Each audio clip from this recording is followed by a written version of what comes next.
Bismillahirrahmanirrahim. Assalamualaikum warahmatullahi wabarakatuh.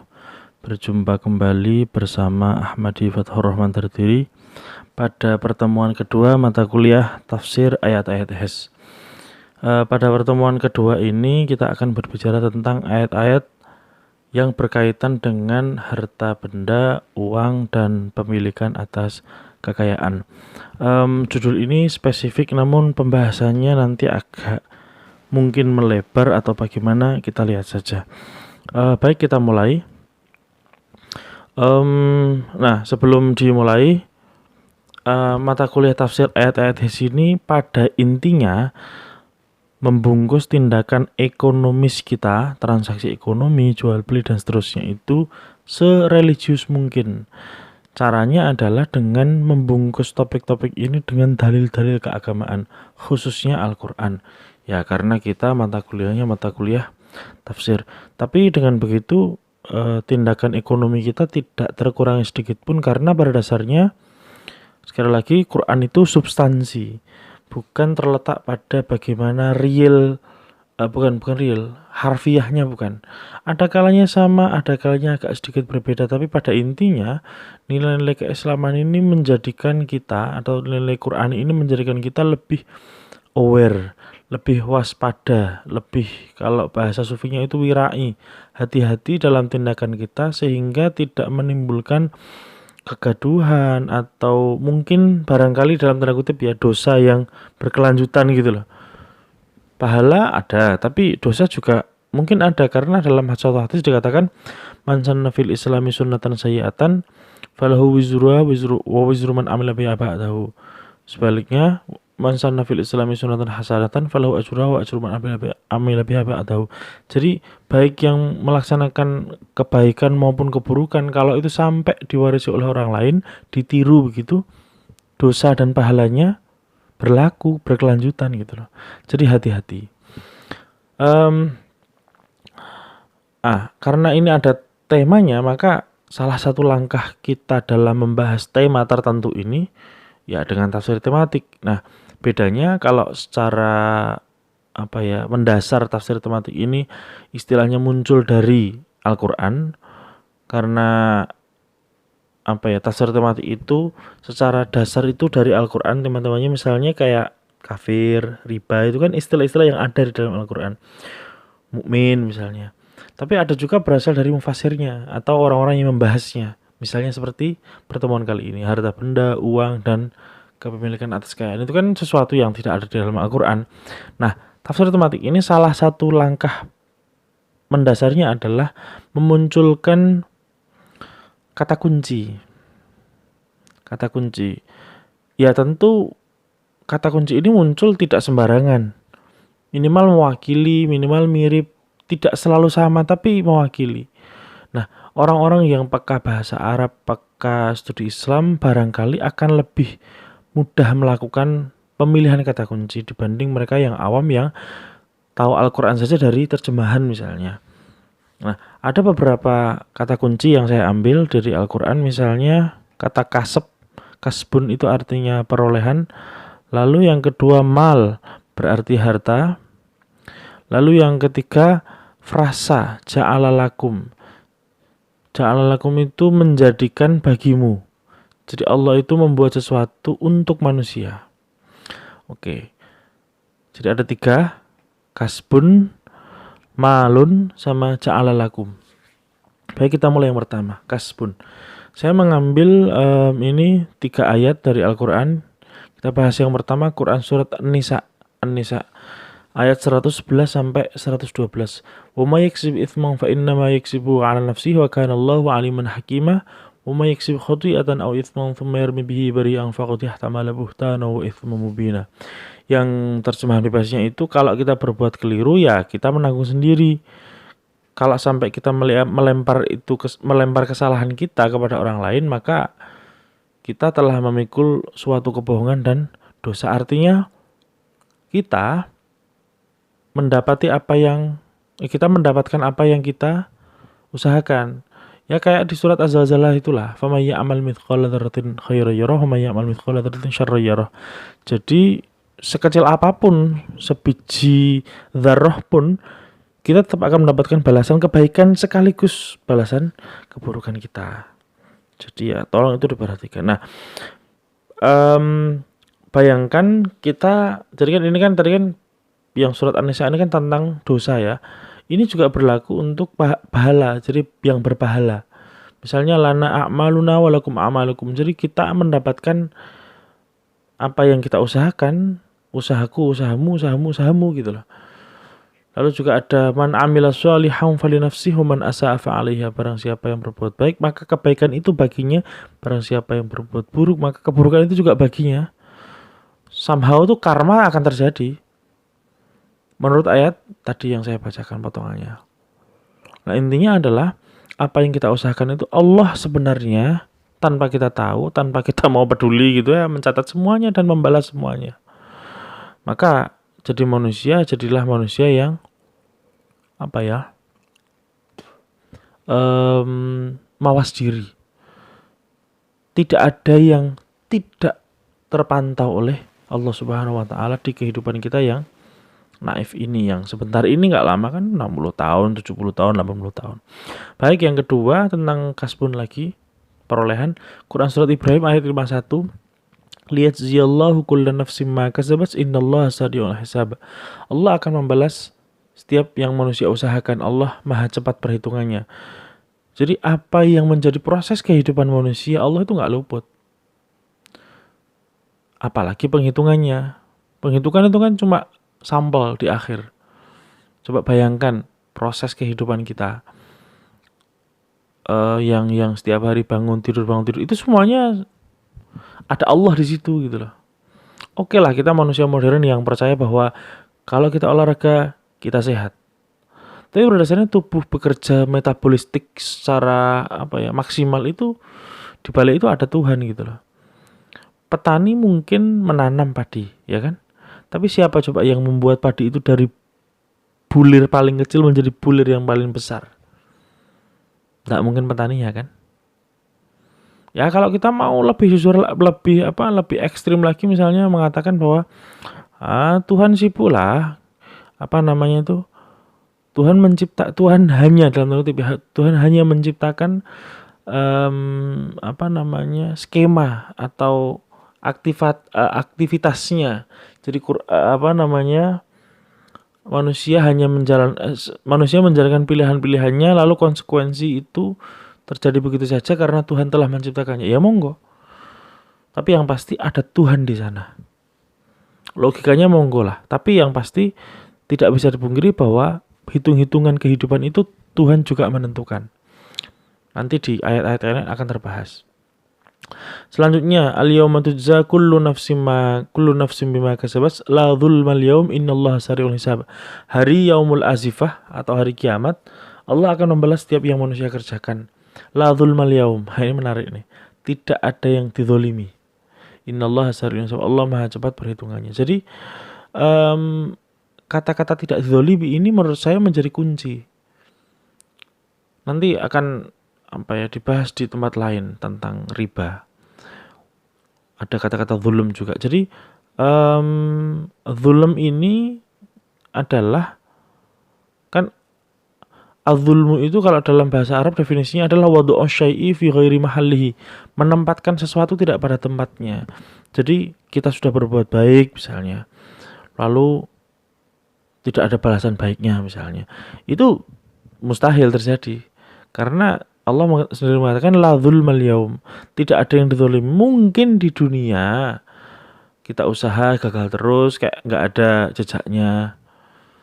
Tapi pasti setiap bulir keringat yang muncul dari kita, usaha kita pasti akan terbayarkan. Bahwa mungkin kita tidak berhasil di dunia itu adalah ya kita tidak cukup pintar, kita tidak cukup beruntung.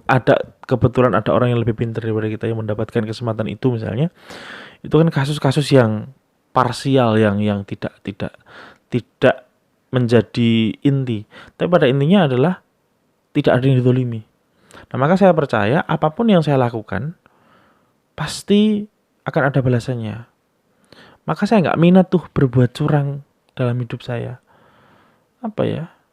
Berbuat curang itu ya pasti ada karmanya, itu pasti. Contoh misalnya, beberapa waktu yang lalu istri saya kan kuliah di Australia S2, ini sudah pulang di rumah. Kalau mau serong bisa saya, tapi nyatanya saya enggak. Dan kebetulan ada orang yang iseng moto-moto saya sendirian itu dikirim ke istri saya, apa namanya, gambarnya. Itu bukti bahwa selain saya amanah, saya juga bisa dipercaya oleh orang lain. Dan saya percaya apa yang saya lakukan akan berbuah manis. Di saat yang bersamaan saya juga berpikir bahwa kalau saya berbuat zalim kepada istri saya misalnya, pasti akan terbayar, pasti akan terbalas tuh. Jadi jangan sampai kalian juga nih, karena ketidakjujuran, karena apa ya, kecurangan misalnya, kalian menyesal di kemudian hari. Karma itu nyata kok, pasti ada balasannya. Ini Al-Quran lo yang bilang, bukan saya lo ya. Jadi kalau misalnya ada ketentuan-ketentuan yang harus dikerjakan dan kalian diminta untuk tidak malas, tidak zalim, tidak plagiat kalau dalam kasus di kelas saya misalnya, ya jangan dilanggar. Kelak nanti menyesal loh. Gitu ya. Oke, selanjutnya kata kunci yang kedua, mal, harta. Di surat Al-Kahfi ayat 46, al-malu wal banuna zinatul hayatid dunya wal baqiyatus shalihatu khairun 'inda rabbika thawaban wa khairun amala. Harta dan anak-anak adalah perhiasan dunia. Namun amal kebaikan yang abadi itu lebih baik di sisi Tuhanmu dari sisi pahala dan pengharapan. Jadi dunia ini memang tidak menarik tanpa harta tahta kota misalnya. Tanpa hal-hal yang sifatnya ya duniawi sekali. Harta, jabatan, pangkat, popularitas. Lalu banun anak-anak ini lebih ke mungkin ke, kalau zaman dulu kan anak laki-laki itu kan, ini kan banun ya, kayaknya laki-laki artinya. Anak itu menjadi warisan keluarganya. Maka kalau sekarang mungkin banun lebih diartikan bisa legasi, mungkin perusahaan keluarganya yang besar. Jadi apa ya, kekerenan duniawi, ya itu pasti sangat menarik sekali. Cuma ya tadi, kebaikan yang abadi itu, apa nih kebaikan yang abadi? Banyak sekali. Nah, ketika sudah begitu, maka harta-harta yang kita miliki itu kadang-kadang membuat kita gelisah. Pada akhirnya kita kan juga mati itu dikubur tanpa membawa apa-apa, cuma ya kain kafan. Sisanya amal kebaikan kita untuk dibawa mati, dipertanggungjawabkan di hadapan Tuhan. Nah, yang unik adalah saat kita itu diminta untuk tidak belenggu atau tersilaukan oleh harta di saat yang bersamaan juga bisa menjadi wasilah kita mendapatkan pahala. Jadi misalnya kaya itu kan, misalnya orang kaya kan punya harta. Nah, harta ini kan juga bisa menjadi wasilah menolong orang yang tidak punya harta, menolong memberi orang kesempatan karena ada harta misalnya, menyekolahkan misalnya. Tidak ngasih duitnya tapi menyekolahkan. Ya saya percaya di balik harta yang kita miliki ada hak orang lain. Mungkin tidak harus dikasihkan, tapi dengan amal kita, terus kita apa misalnya, itu ada hak orang lain yang terpenuhi. Saya percaya itu kok. Dan ya memang tipis bedanya.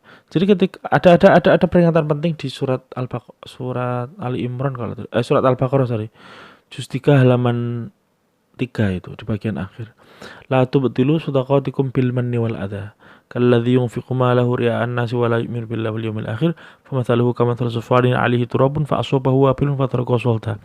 Jadi kalau kamu bersedekah dalam konteks ini misalnya harta ya, jangan diungkit-ungkit atau jangan omongkan sesuatu yang menyakitkan. Misalnya kamu ngasih duit nih ke orang, terus orang itu sukses, kamu kalau bukan karena saya, nah itu hati-hati. Atau dengan ngasih duit tapi mencela, dasar miskin nih duit, ngasih duit tapi caranya ngasih tuh yang nggak bener gitu loh. Itu bisa hilang semua amal kebaikannya. Ibarat batu, ada debu, lalu batu itu diguyur air, debunya hilang semua. Nah, itu amal kita. Kalau kita memanfaatkan harta dengan bersedekah tapi diikuti dengan caci maki atau mengungkit-ungkit. Jadi jangan sampai. Nah, maka hidup itu dinamis. Kaya tapi tidak pelit, miskin tapi tidak mengeluh, bodoh tapi tidak apa misalnya, mudah menyerah misalnya. Pinter tapi tidak pelit ilmu misalnya. Jadi keseimbangan itu penting. Ya, apa ya? Kita semua pernah mungkin berada di titik di mana kita tidak menguntungkan, tapi kelak kalau kita berusaha dan berhasil misalnya, beruntung misalnya, kita akan berada di posisi yang segalanya terasa mudah. Nah, di titik itu godaan itu datang gitu loh. Surat Al-Maun itu kan yang bagian akhir itu kan wayamnaun al-maun, notis atau pengingat-ingat kalau ya jangan sampai kita mencegah diri untuk berbuat baik sama orang lain. Siapapun kita, dosen ke mahasiswa, mahasiswa ke teman kelasnya, mahasiswa juga ke dosennya, semuanya berkelindan. Yes, kamu dalam konteks kamu sebagai anak dari orang tua atau kamu kakak sebagai dari adikmu misalnya.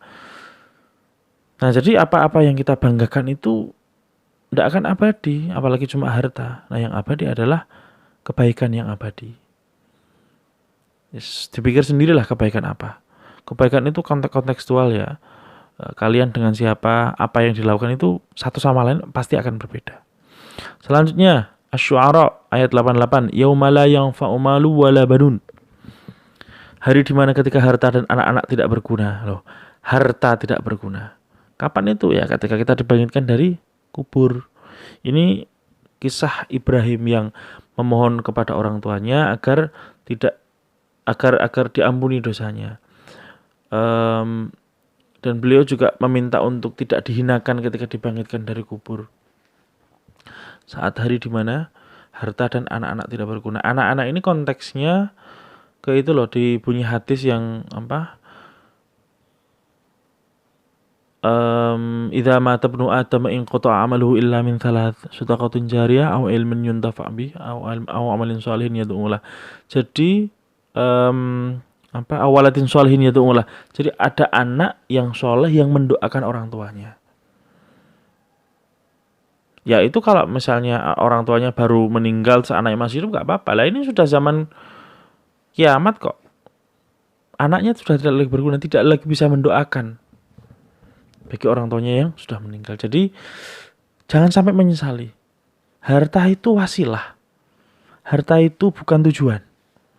Tujuan kita adalah beramal soleh. Wa tazawwadu fa inna khairaz zadi taqwa. Berbekallah karena sebaik-baik bekal adalah ketakwaan kepada Allah Subhanahu wa taala. Surat Al-Baqarah. Jadi jangan sampai silau aja. Jangan sampai tertipu oleh harta dan segala yang nikmat-nikmat. Nikmat itu boleh manusiawi kok. Kita juga punya nafsu, kita punya menikah, bahagia, punya anak dan seterusnya. Foya-foya, sesekali aja nggak apa-apa. Merayakan apa misalnya. Sah itu menurut saya.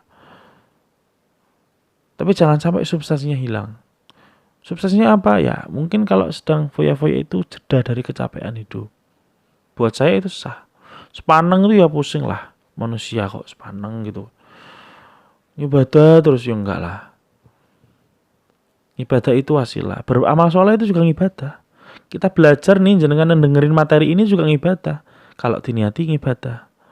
Maka pinter-pinterlah dalam berniat. Innamal a'malu binniyah wa innamal likulli imri'in ma nawa. Sesungguhnya amal itu ya berdasarkan niatnya, dan segala sesuatu setiap orang itu dinilai dari apa yang dia niatkan. Ya tapi ya jangan berbuat jahat niatnya baik, itu enggak bisa. Ya. Itu ya sesat aja rasanya. Oke, lanjut yang terakhir, ja'ala lakum. Nah, ini menarik ini. Surat Al-Mulk ayat 15. Walladzi ja'ala lakumul arda dhalulan famshu fi manakibiha wa kulu min rizqihi wa ilaihin nusyur. Dialah yang menjadikan kamu bumi itu untuk kamu jelajahi. Jelajahilah dan makan sebagian rezekinya. Kepada Allah Subhanahu wa taala kalian kembali. Jadi dinyatakan juga di surat Al-Baqarah ayat 22 dan ayat 156 bahwa bumi itu diciptakan untuk manusia, lengkap. Coba dari mana datangnya hujan? Dari mana bisa air itu menumbuhkan? Tidak mudah bagi kita.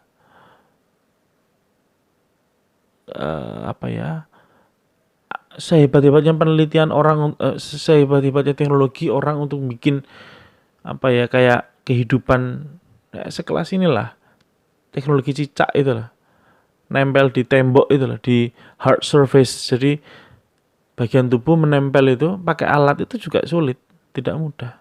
Nempel pakai lem ya nggak bisa lepas kan. Dulu di film Mission Impossible itu yang di Burj Khalifa itu kan nempel tuh teknologinya. Buatan manusia walaupun itu fantasi, tapi kalaupun itu bisa, itu tidak akan bisa mengalahkan teknologi cicak. Yang nempel tapi untuk jalan bisa gitu loh. Dan lincah, cicak kan lincah. Bayangkan kalau kita punya teknologi itu nempel kayak vakum gitu ya. Ya vakum kan nggak lincah. Vakum tep ya lagi satu langkah tep, tapi kan nggak lincah gitu loh. Nah maka menurut saya ketika sudah begitu, ketika apa-apa yang kita miliki itu akan kembali kepada Allah Subhanahu wa taala, ya hidup ini semu. Kepemilikan kita itu semu. Kepemilikan kita atas harta, dunia, bahkan ilmu itu semu. Karena apa? Ya semuanya akan kembali kepada Tuhan. Nah maka di antara kita ada dan lalu mati, lalu kembali kepada Tuhan, itu harus kita isi dengan hal-hal yang berguna. Ini konteksnya kan ayat-ayat hadis misalnya. Kalian transaksi ekonomi, transaksi hukum, ya harus sadar lah bahwa ada sesuatu yang bisa dinilai lebih dari tindakan kita. Kamu mungkin misalnya jualan, ya kan? Terus untung nih, tapi untungnya terlalu besar sehingga membuat orang itu yang seharusnya dapat ya sepeleng keuntungan sedikit itu tidak mendapatkan keuntungan karena kamu terlalu rakus misalnya. Lihat saja, karma kehidupan pasti akan terjadi. Jadi jangan sampai kita itu terobsesi. Untung ya secukupnya, pinter ya secukupnya gitu loh. Pinter banget gak apa-apa, tapi jangan pernah merasa bahwa pinter kita adalah karena kita sendiri, jangan. Nah biasanya semakin pintar orang justru ini menurut saya semakin humble. Tidak lupa diri gitu loh. Tidak lupa kendali diri. Seorang semakin kaya cenderungnya adalah semakin mudah berbuat baik. Nah, pertanyaannya adalah yang kaya yang tidak berbuat baik ini siapa? Mungkin tidak terlalu kaya-kaya amat. Pernah dalam suatu ayat itu dikatakan, wa fawqa kulli dzi ilmin alim, di atas orang yang pintar masih ada lebih tahu. Jadi pintar kita, kaya kita, bahagia kita itu kadang-kadang semu. Itu cuma perasaan kok. Karena ada yang lebih tinggi dari itu. Nah, jadi alih-alih kita narsisistik misalnya, ya kenapa enggak kita merasa bahwa oh ya sudah, ini punya Tuhan.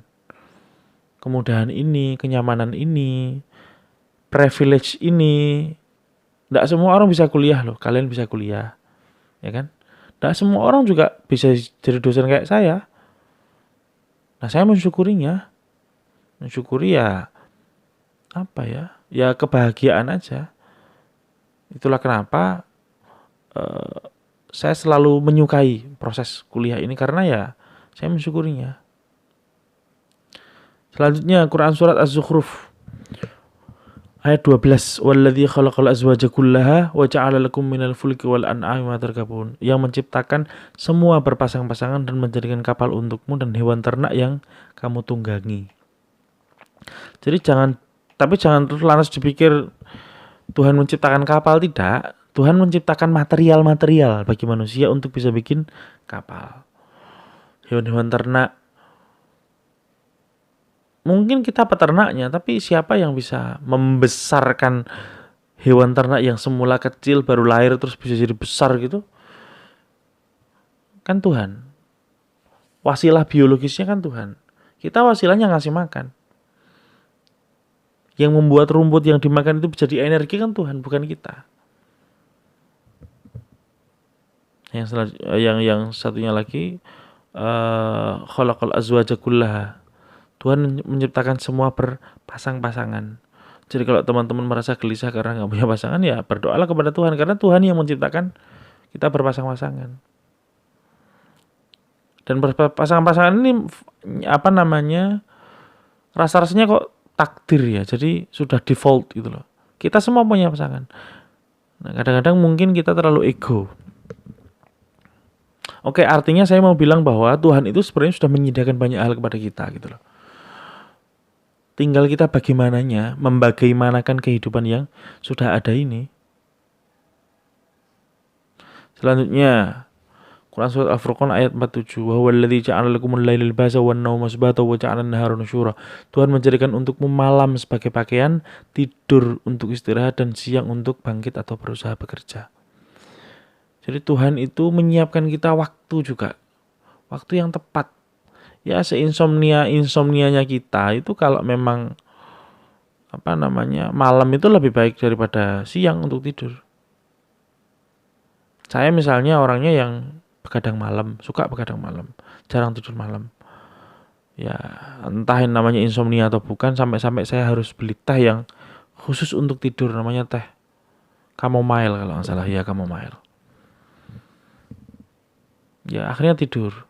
Tapi rasa-rasanya jumlah malam saya untuk tidur itu lebih banyak daripada malam saya untuk begadang. Artinya, secara default juga Tuhan itu apa ya, sudah menyiapkan tubuh kita. Bahkan tubuh kita yang kita bawa nih, karena merespon malam itu tidur sendiri, ngantuk sendiri, capek sendiri, istirahat sendiri. Nah, kecuali kita orangnya terobsesi. Nah, maka apa yang menjadi obsesi itu sebenarnya tidak baik, tidak pernah baik. Kalian kuliah misalnya, ya kuliah aja. Pengen dapat nilai bagus, ya belajar. Yang bahaya adalah kalau situ terobsesi untuk nilainya bagus. Kalau belajar nggak bagus, ya nggak apa-apa. Tapi kalau terobsesi ini malah kadang-kadang membagaimanakan cara-cara yang ditempuh ini nggak jelas. Untuk tujuannya biar nilainya bagus. Mungkin bobol sistem, kita nggak tahu kan. Oke, saya kira cukup. Jadi ada kasbun, ada malun, ada ja'ala lakum. Nah, pembahasan ayat-ayat tadi tidak saya maksudkan untuk full menyeluruh membahas tentang harta benda, uang, dan kepemilikan atas kekayaan, melainkan hanya membungkus topik. Nah, bahwa harta-harta pemberian apa yang kita miliki yang ternyata adalah pemberian Tuhan, itu kita harus sadar bahwa semua akan kembali kepada Allah Subhanahu wa taala. Tujuannya kalau teman-teman bergiat sebagai advokat misalnya, atau konsultan hukum misalnya, atau ekonom misalnya, ya harus berpegang pada nilai-nilai keislaman. Seberapapun kecil itu. Karena apa? Semua bermula dari niat. Kalau niatnya sudah benar, bisnisnya diniati dengan tujuan untuk mungkin mencari rezeki misalnya, mencarikan rezeki untuk orang lain misalnya, karena punya karyawan kan, ya saya rasa itu akan memberi barokah gitu loh. Jadi jangan sampai terobsesi untuk yang enggak gitu loh. Di masa muda saya pernah sangat ekstrim begitulah, terobsesi. Tapi makin tua rasa-rasanya perasaan untuk itu semua makin hilang. Karena apa ya? Hidup ini anugerah gitu loh. Hidup ini pemberian, bukan hasil kita. Bahwa kita berusaha, iya. Kita lulus biar dapat gelar, biar memudahkan kita dapat kerja, iya. Tapi siapa yang pernah tahu kalau ternyata usaha kita itu ternyata ada yang memuluskan? Tuhan. Kita dipertemukan orang-orang tertentu di saat yang tepat. Saat kita butuh, dia juga butuh. Akhirnya ketemulah urusan itu. Kita kadang-kadang tidak perlu terlalu berusaha keras untuk mewujudkan sesuatu karena takdirnya sudah disiapkan gitu loh. Jadi jangan merasa jumawa karena kita berusaha. Sebaliknya juga jangan terlalu menggantungkan, jadi kayak sedikit-sedikit ya terserah Tuhan tanpa kita usaha, enggak. Harus imbang, hidup ini harus dinamis. Ya usaha iya, ya tawakal iya. Gitu ya. Saya kira cukup. Sampai ketemu minggu depan. Akhirul kalam. Wassalamualaikum warahmatullahi wabarakatuh.